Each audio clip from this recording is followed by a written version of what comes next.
Hello. Eid মোবারক। ঈদ মোবারক, ঈদ মোবারক।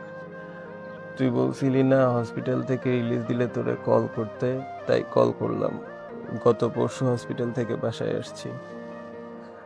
তো এখন শরীরের কি অবস্থা?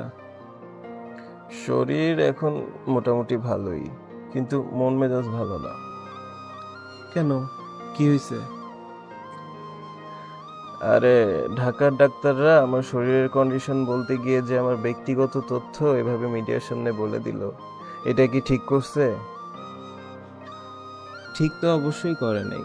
আসলে বাংলাদেশে একবার পাবলিক ফিগার হয়ে গেলে তার ব্যক্তিগত বলতে আর কিছুই থাকে না। এই যে আমাকেই দেখ, আমি গত 7-8 মাস ধরে দেশে নেই, কিন্তু প্রতিদিনই আমাকে নিয়ে নিউজ হয়। আর বেশিরভাগ নিউজই দেখবি নেগেটিভ নিউজ। হুম তোর নিউজগুলো দেখলে মনে হয় মানুষ ভুলেই গেছে যে তুই বিশ্বের 1 নম্বর অলরাউন্ডার ছিলি। এমন অনেক দেশ আছে, এমন অনেক মানুষ আছে যারা শুধু তোর কারণে বাংলাদেশকে চিনে, অথচ সেই তুই এখন আমাদের দেশের জাতীয় ভিলেন হয়ে গেছিস। যাই হোক, আমরা এখন ঈদের সময় এসব কথা বাদ দিই। হুম আচ্ছা, তোর ওই নিউজিল্যান্ড ট্যুরের কথা মনে আছে? দেশের বাইরে সবাই প্রথম ঈদ করলাম যেবার। মনে থাকবে না আবার? মুশি সেমাই রান্না করতে গিয়ে যে চিনির বদলে ভুল করে লবণ দিয়ে রান্না করছিল, আবার সেই সেমাই আমাদের খাইতেও হয়েছিল।